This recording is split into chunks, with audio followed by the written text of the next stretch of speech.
Thank you for listening to the Dog Trainers Podcast, a podcast created by dog trainers for dog trainers, or anyone who's ever fallen in love with man's best friend.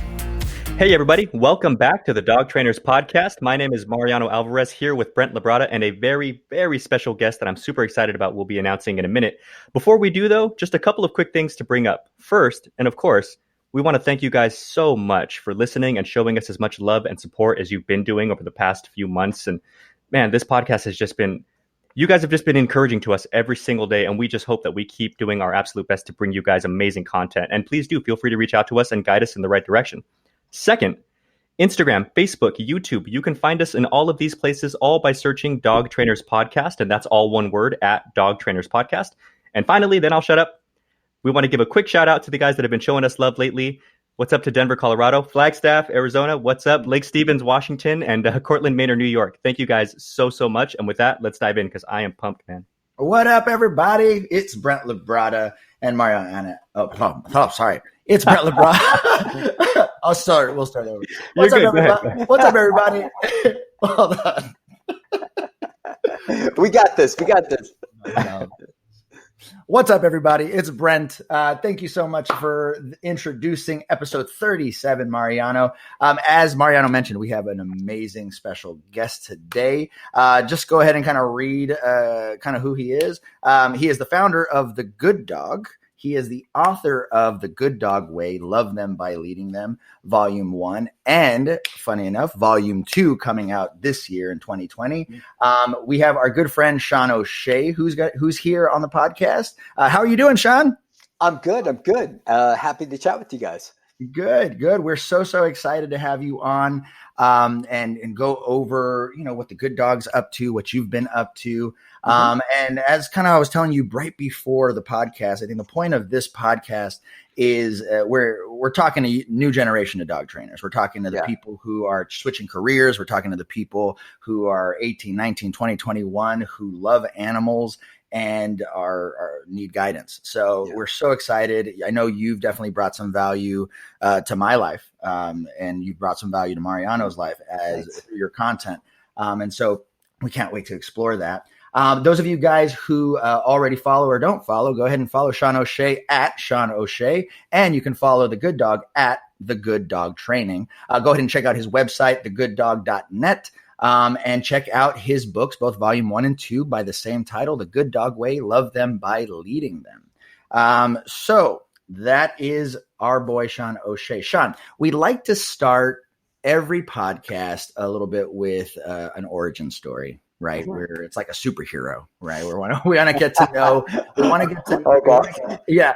get to know the story before you were a YouTube influencer, before you were an e-collar scholar, before you were, all of these things. We'd like to know the background. Now, those of you guys who have read your books, you have a very detailed bio in there, which is awesome and very inspiring. But we'd like to hear it straight from you, the person who experienced it.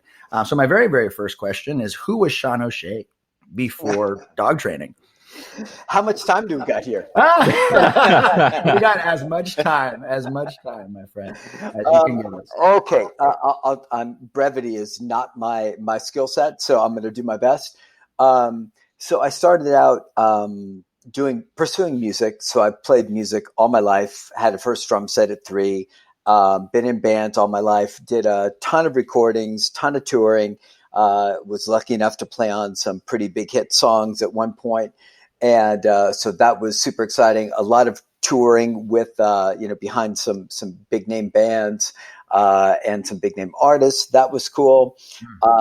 But as I got older and older and being stuck on a bus with delightful, but yet some contentious dynamics as you can imagine in like a 9 to 12 piece band, that got to the point where I was like, I think I would much rather have more control over my life than be stuck in the back of a bus. And it's like, oh, it's lunchtime, guys. And now it's hotel time. And, there's not much control over your life.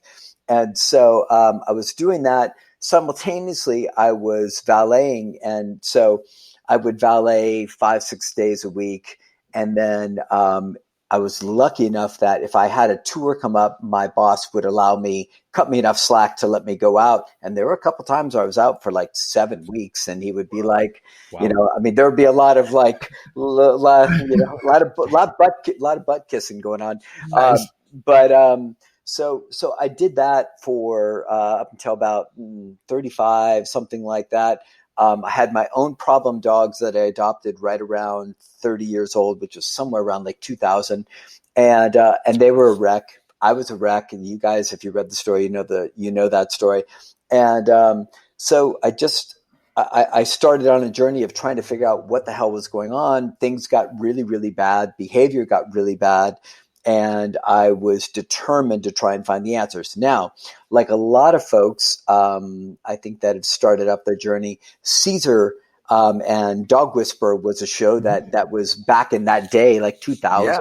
I don't have the exact dates, but he was actually presenting dog training in a fashion that was less about just sit, stay, about obedience, stay, and starting to really dive into the human components of it.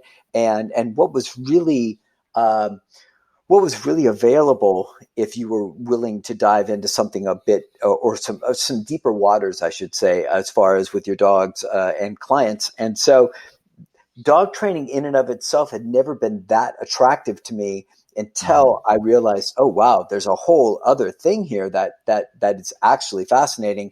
Can I sneak in the back door and actually help people improve their lives, which is, I think, a fairly common story for a lot of folks. And I know Caesar can be a contentious figure for a lot of folks, and some folks, like they disagree with his methods and so on and so forth. But for me, it was really more about the inspiration and showing that there was a complete different dynamic and way to approach dog training that got me into like, well, okay, let me check this out. And then, of course, I was lucky enough to have really bad dogs, and I'm talking a dog like in all honesty who had attacked multiple dogs and had done serious damage, and it was bad news. So I was really at a point where I had to make some serious decisions about, well, are you going to continue to live like this and be an irresponsible dog owner, or are you going to get your shit together? And am I allowed to curse on this? Yeah, 100%. Okay. Fuck yeah. Okay.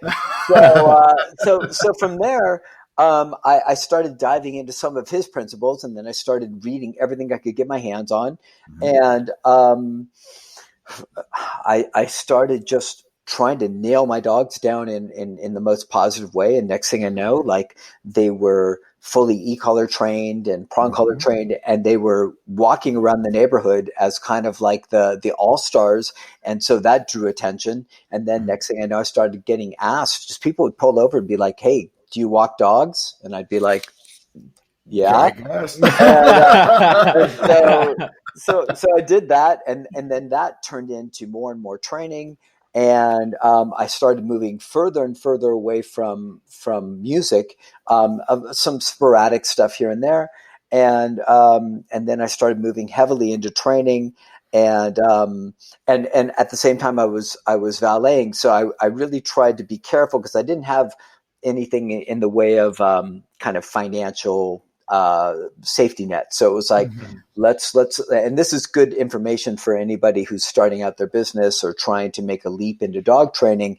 I always tell folks when they ask me, I'm like, they're like, well, should I start a business? Should I get a facility? Should I do this? Should I quit my job? And I always say the same thing, which is wait until you're bursting. Wait until things there's so much going on that you have to find another answer to be able to manage that successfully. And so that's what I did. And it got to a point where I had a gazillion dogs going on and a lot of work. And so I moved into dog training full time, quit my valet gig, pretty much retired from music, except for the exceptional dalliances here and there. And that kind of took me by surprise. I had no idea. If you would have asked me 10 years prior to that, I'd been like, well, I'm just going to be, a drummer and doing my thing.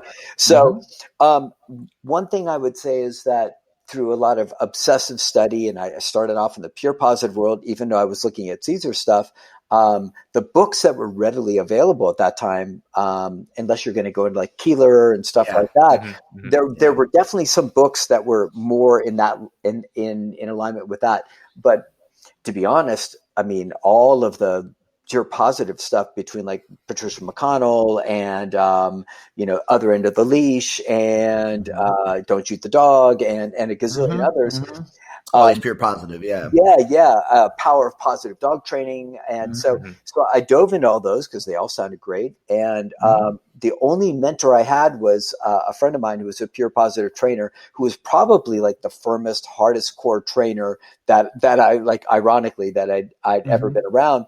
And so I did a session or two with her where I just kind of followed her around, and she started turning me on to clients that she couldn't deal with comfortably. And that led to some clients like Terry Hatcher and some kind of bigger name clients. And then they started kind of passing the information along. And I started getting calls from like Bruno Mars and things like that. And so it just kind of took off in a very bizarre, unexpected fashion.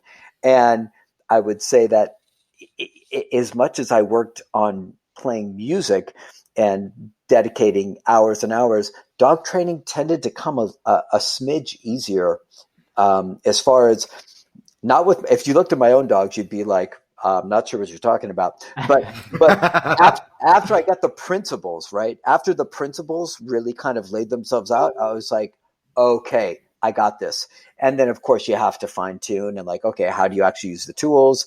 How do you use, markers? How do you use, food, rewards, and kind of move from there? And things just kind of expanded, and it's been a bit of a wild ride to kind of see, where the hell are we going here? And so it's been fun. It's been challenging. I've got no experience in the past with business. So there's a heavy learning curve to try and learn how to actually run a team, run a business, and not drive it into the ground, and which is always the main goal. So I don't know if that gives much of the origin story, but I think to make sure that we don't go for 3 hours talking about that stuff, hopefully that gives a brief summary. I think it does, and it brings up a question that I know, again, because I've actually followed you a lot over the years, you and Jeff, and and similar people, and here's something that I found to be extremely true that I originally heard from you. That was, I know that you're very heavy into like Jim Rohn, Tony Robbins, personal development, and that kind of great stuff, right? Yeah. And something that I've found that there's almost no word to explain just how true this is, because a lot of people look at that kind of stuff and it's sad, but they think it's like hokey and it's like not for them, which is a shame, right? Yeah. But you tell me, agree or disagree, either way is totally fine. But I personally feel like there is an absolute direct correlation, like 1-to-1, of how much you work on yourself and how much your business improves as a profession. Absolutely. I would have probably never have taken the leap without having those guys kind of in my corner. My business and the way I lead the team and interact with everybody and my clients and my emotional intelligence and all of that stuff would not be where it's at by any stretch. So I also think that, and here's a thing that I think kind of freaks people out. And I just had somebody comment on one of my posts today saying, I really like when you just talk about dogs and nothing else. And it was an interesting thing. And I get why people say that, but I don't study a ton of dog training, like full disclosure. So what I try and do is I try and look at a wide swath of the world. And then I try and find parallels that don't feel like cobbled together, cheesy parallels, but true parallels of the deepest level that we can all identify with. Because I think if there's any reason why my posts or books have managed to connect in any way, has been the fact that there's a universal quality that people are like, it's about dogs, but it's about something else. And and I think that's been really helpful for me. But to be honest, it's also the thing that excites me. I as much as I am looking for answers with dogs and want to improve my abilities and my team's abilities with dogs, I don't have this kind of singular obsessive focus with all I do is study dog training. I'm studying, economics, and I'm studying philosophy, and I'm studying like all of this stuff. And then if you start looking for the parallels, you're like, oh man, this is a juicy proposition. So anyways, that's kind of like where that stuff comes from and why I do what I do.